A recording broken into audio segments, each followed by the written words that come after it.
So this is what I worked on. I worked on a neural network.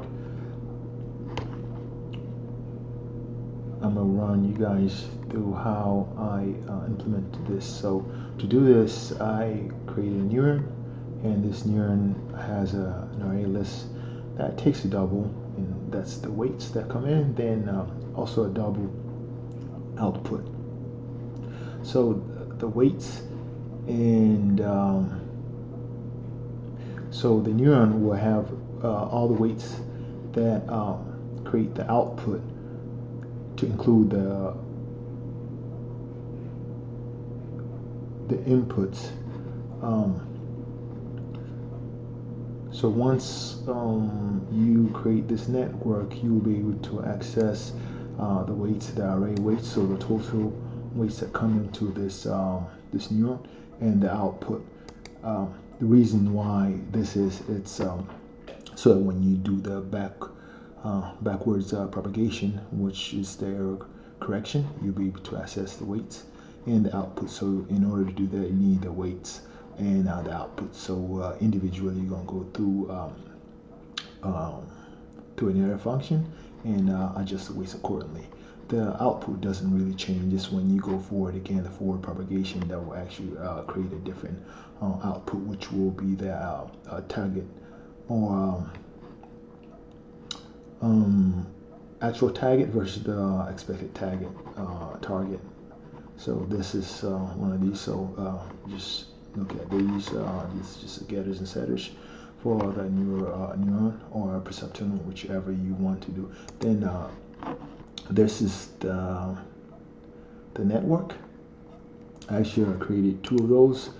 I didn't like this one as much because with this one I didn't create an actual neuron. I just use the inputs that came from an array list, or I believe an array.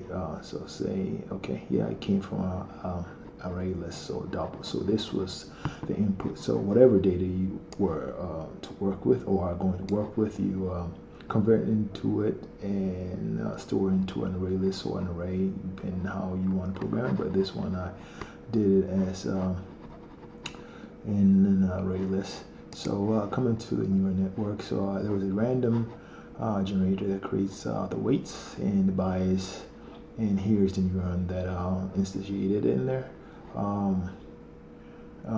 This will actually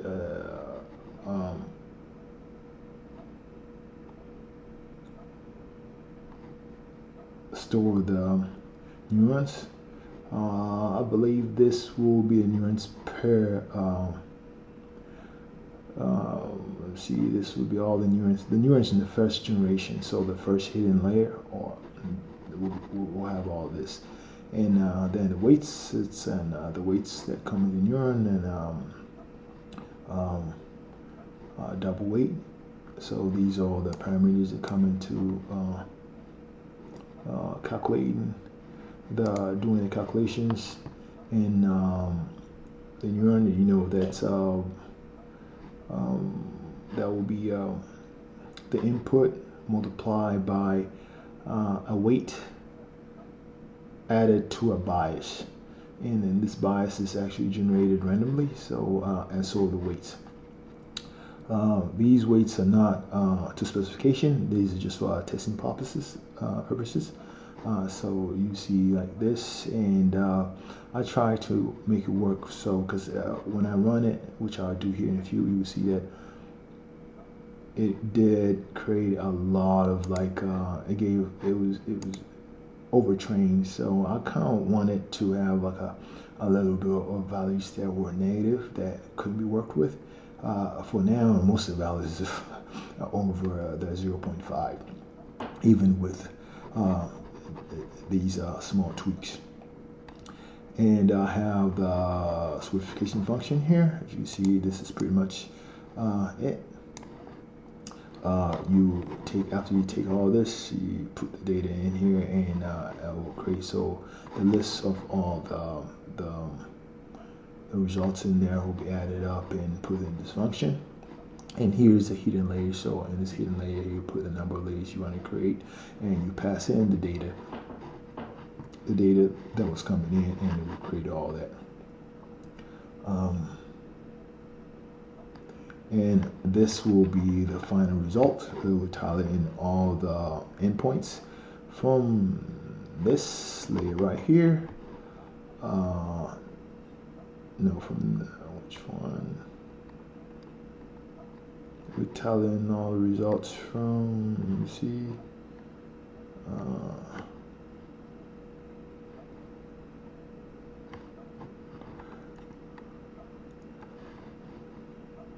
Okay, this will tally in all the hidden layers, and we create a single output.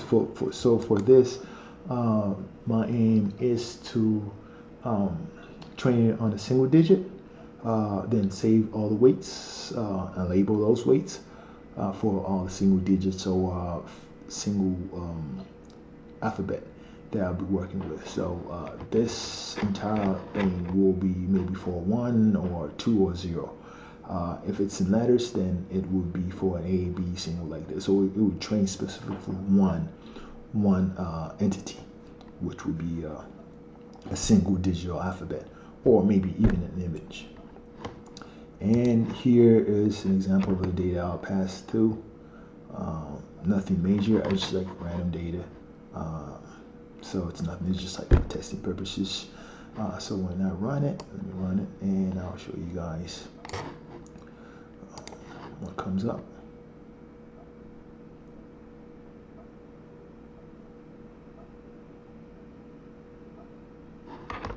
That's not it.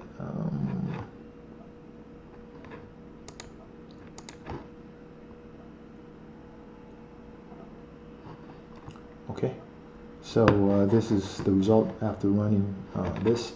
So you can see it was 1, 2, 3, 4, 5, and I'm expecting hidden layers, at least 5 of them, which will be so it's 5 for every weight. So that'll be 15. So if you count these, you can see it's about 15 outputs. You can see the output per each neuron or perceptron, however you want to weigh, and the weights that make it up. These are the weights here, and in front of it is the output. And you can see here, you see that it created the output. So if this is like you try to make sense of it, 0.9, that's graded upon 0.5, so it will pass. And this one is less than 0.5, so it'll be discarded, and so is this one. And this is what I was talking about. See how most of the numbers are over 0.5, even though this is just testing data. I will expect it to have a little bit of randomization of numbers or outputs that are below 0.5, a little bit more than just 2 outputs. So in the later video, I'm gonna try and work on tweaking this so it's not overtrained. So stay tuned for the next video in part 2 of this. Thank you.